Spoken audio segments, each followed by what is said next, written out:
A young woman being followed by a strange truck, a hitchhiker who may be more than they seem, and a young couple who just want to park their car and have a good time, but they may not be as alone as they thought. Hi, I'm Kit, and today we'll be taking a look at 3 urban legends, their histories, and the events that may have inspired them, all focused around cars. And if you do go on to enjoy the video, consider leaving a like and subscribing to the channel. I really appreciate it.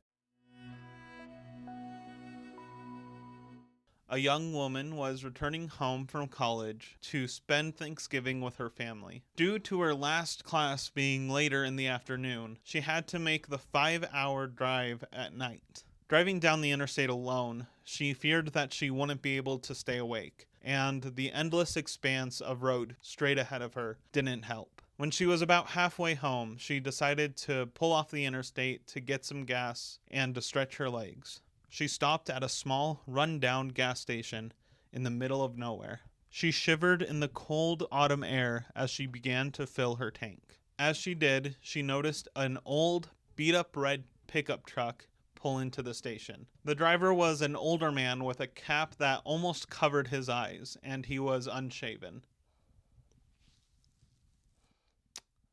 After pumping her gas, the young woman walked into the station to pay. The man behind the counter was a kind, elderly gentleman. She asked if there was an alternative to the endless 4-lane highway that was putting her to sleep. The man suggested a winding 2-lane highway that ran more or less parallel to the interstate. The young woman thanked him, then made her way to the new route. For a while, she was the only one on the road. Eventually, however, she noticed headlights in her rear view mirror. The lights grew gradually closer until they were almost on top of her. The young woman slowed down to let the vehicle pass, but it didn't. She realized it was the same beat-up red pickup from the gas station. Growing nervous, the young woman pushed down on the accelerator, but the truck stayed close behind. Suddenly, her car filled with light as the truck flashed its high beams. Growing more anxious, she began to drive faster, but the truck stayed close behind, occasionally flashing its high beams. The young woman began to feel truly frightened.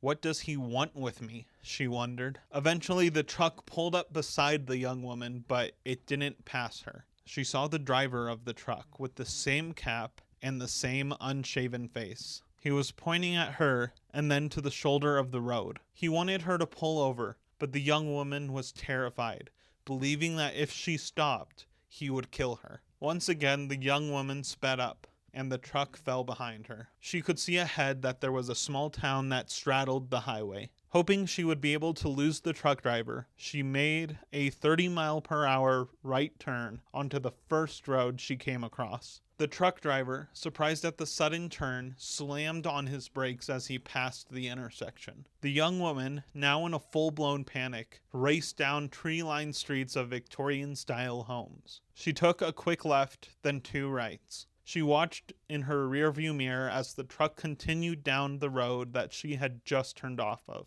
She quickly made her way to the highway towards the interstate, having had enough of the local roads. Meanwhile, the driver of the beat-up red pickup truck cursed under his breath as he continued to search for the girl. He was desperate to find her. When he had been returning to his vehicle back at the gas station, he could have sworn he saw a figure crouched down in the girl's back seat, holding something shiny. He quickly got in his truck and raced after the car. As he approached the young woman's car, he indeed saw a figure in the back seat holding a knife. As the figure raised the knife, that's when the man flashed his high beams, and the figure sunk back down. Now, being unable to relocate the car, the man called the police and reported the car and license plate. Eventually, the car was found off the side of the highway, but the young woman's throat had been slit.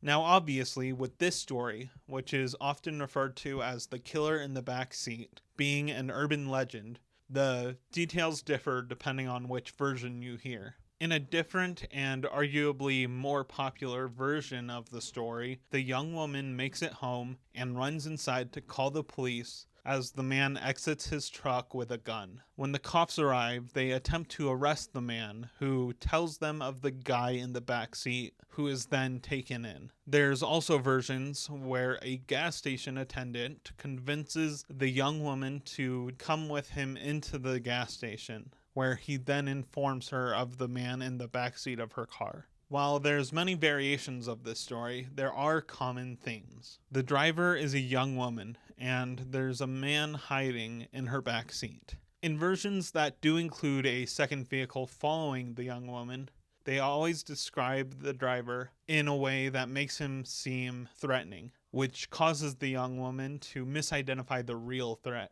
I would also like to briefly mention, as I was doing research, I found references to a supposedly real case that may have inspired this story. In New York in 1964, there was an escaped convict who attempted to hide in the backseat of a car. Unfortunately for him, the car belonged to an officer who shot and killed him. However, I couldn't find any evidence that this actually happened. Whatever the details, the legend is often used as a cautionary tale. Always keep your car locked and always check the back seats, which I will definitely be doing for the next few days.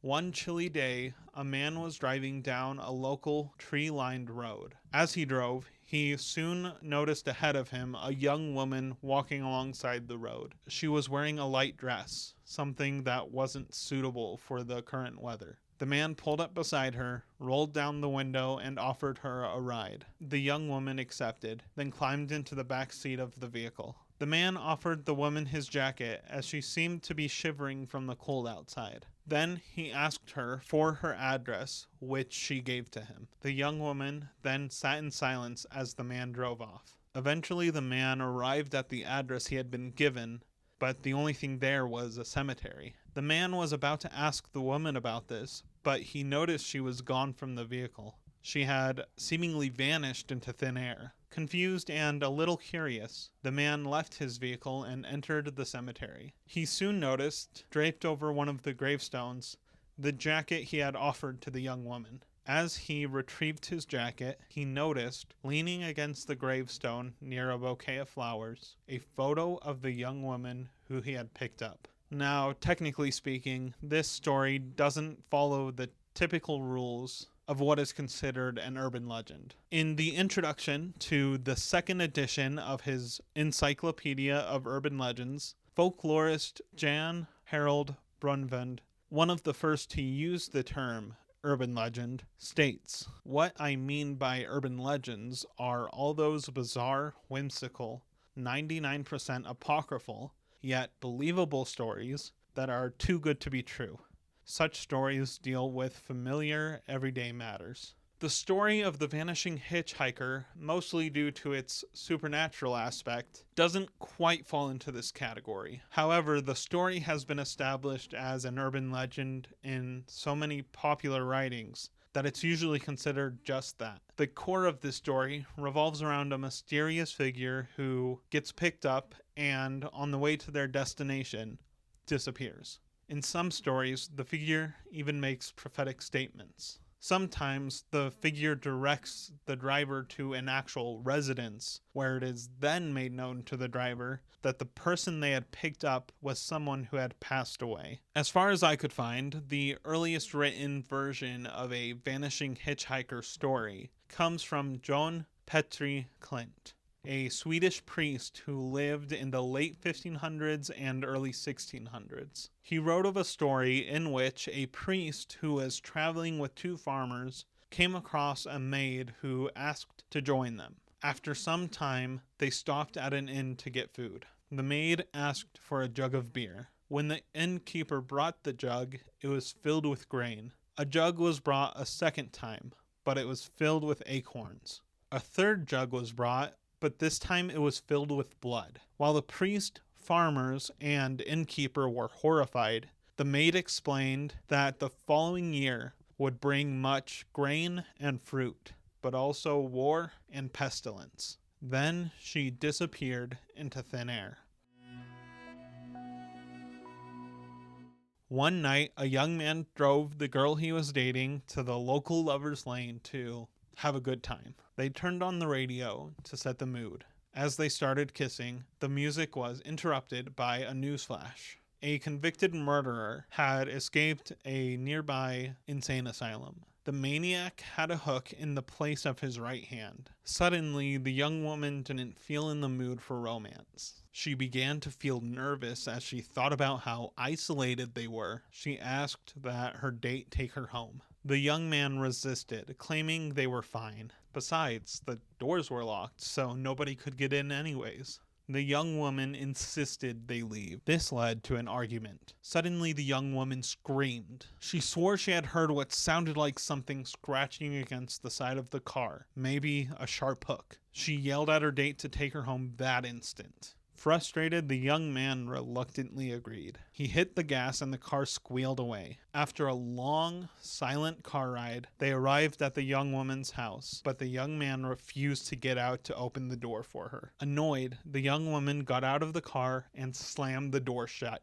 Then she screamed. The young man rushed out of the car and over to his date to see what was wrong. Then he saw it. Hanging from the handle of the passenger side door was a bloody hook. This story, specifically the image of a hook hanging from a car door, is synonymous with the genre of urban legends as a whole for many people. The story, which seems to have originated in the 1950s, seems to be a version of older stories where hands were ripped off of robbers who threatened motorists. Kind of like the scene in Mad Max, like the original, if anyone's seen that. What you got there, mate? The hook legend could be interpreted as being about the general dangers of parking in an isolated area. It could also be seen as displaying a fear of those who are physically or mentally handicapped. A more obvious takeaway is that it's a cautionary tale of teenage sexuality. There's also a chance that the hook story could have been inspired by real events that occurred in Texarkana, Arkansas in 1946. During the months from February to May of that year, an individual known only as the Phantom Killer murdered 5 people. His victims include 2 couples who were each attacked in their cars. The first couple survived their attack, but the second couple were killed. These murders actually inspired the film The Town That Dreaded Sundown.